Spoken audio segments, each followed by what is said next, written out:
Assalamualaikum warahmatullahi ta'ala wabarakatuh. My name is Afiqah Najwa binti MUHAMAD SHAHARUDIN, metric number 1181712. Today, we will discuss about an issue which is cloud computing under chapter 10, which is wireless, remote and wide area network. Firstly, for introduction,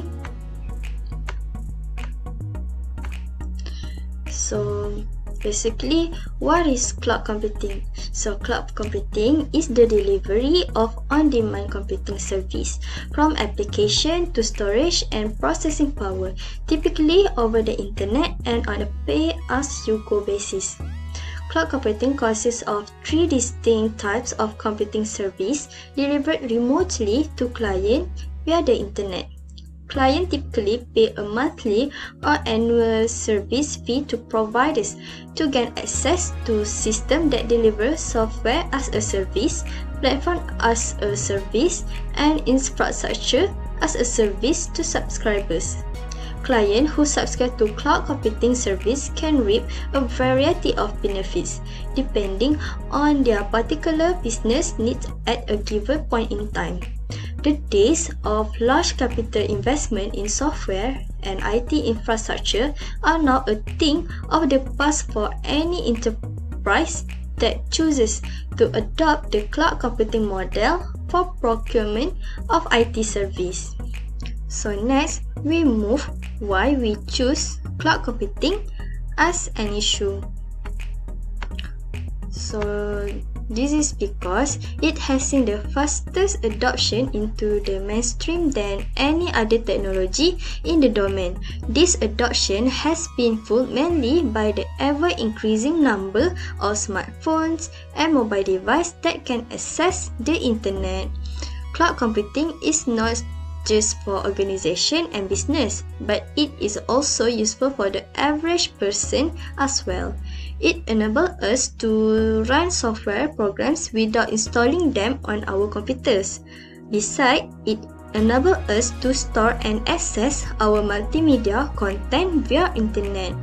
It also enables us to develop and test programs without necessarily having servers and so on. Okay, bismillahirrahmanirrahim. Assalamualaikum warahmatullahi wabarakatuh. My name is NUURUNNABILAH binti LOKAMAN 1182651. So today I will present to you the advantages of cloud computing. So this is our findings for this topic. So the first one is security. There are numerous reasons why cloud computing is more reliable than in-house computing. Cloud computing offers many advanced security features that guarantee all data is securely stored and handled. For example, when any sensitive data is lost, cloud storage provides additional safety as the data is stored in the system. So even if anything happens in your computer, it can be rapidly accessible. So the second one is cost saving. It can reduce cost of managing or maintaining your system in a company since everything will be hosted in the cloud and we are no longer needed a physical storage center. So rather than you spend money on maintenance gradually on the hardware, it is better to invest and spend on the resources of the cloud computing service provider.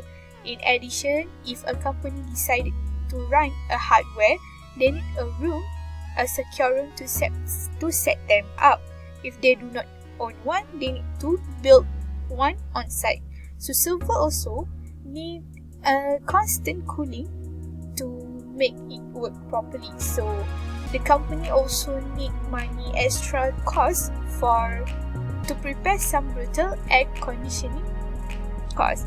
So in addition, this can also reduce operating costs as we no longer needed to pay the salary or wages for expert staff that are in charge of for some equipment or server. So the last one for the advantages is flexible to use. It allows employees to be more flexible in their work practice. For instance, they have ability to access data from home, on holiday, and many more as long there is an internet connection. For example, in this PKP or MCO, we cannot go to work like always. So if we use cloud computing, we can easily access our data from any mobile phones, tablets, or laptop. So that's all for advantages. The next one is our observation for this topic. So these are the disadvantages or the vulnerabilities of the cloud computing. So the first one, compliance, violation, and regulatory action. So to decide who can access which data and what they can do with it, companies must have a rigid law. Although the cloud offers the advantage of ease to access, it also presents a security risk as it can be hard to keep up of who can access the cloud data. So the second one is cloud computing could lead to data loss. So for purpose other than malicious attack, data that is stored in the cloud may be lost. So customer data may be permanently lost to unintended deletion of data by the cloud service provider, or a physical disaster such as a fire or earthquake. So the burden of data loss prevention does not fall entirely on the shoulder of the supplier, but also for the customer. Assalamualaikum. My name is MADIHAH SAWDAH binti MUHAMAD JAFFAR, and my metric number is 1181714. Next, I will continue with the suggestion for these issues. First is how to prevent compliance violation and regulatory action. The most important step for compliance in the cloud is to truly analyze the cloud service agreement and ask for cloud and data security policies from the cloud service provider, and make sure to implement a model for access management where you can see the record of what systems are deployed and their cloud security level. Next is how to prevent data loss. When companies are not aware of how their employees are using cloud computing services, they could lose control of their data assets and become vulnerable to breaches and insider security threats. One of the most effective ways to prevent data loss is by frequent backups. Set a schedule for regular backups and clear delineation of what data is eligible for backups and what is not. Consider using data loss prevention DLP software to detect and prevent unauthorized movement of sensitive data.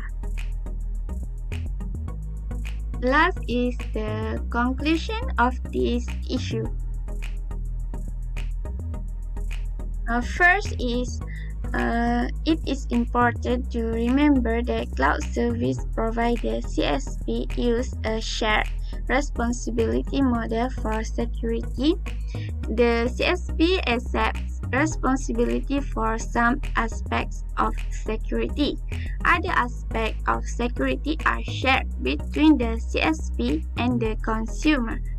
Some aspects of security remain the sole responsibility of the consumer.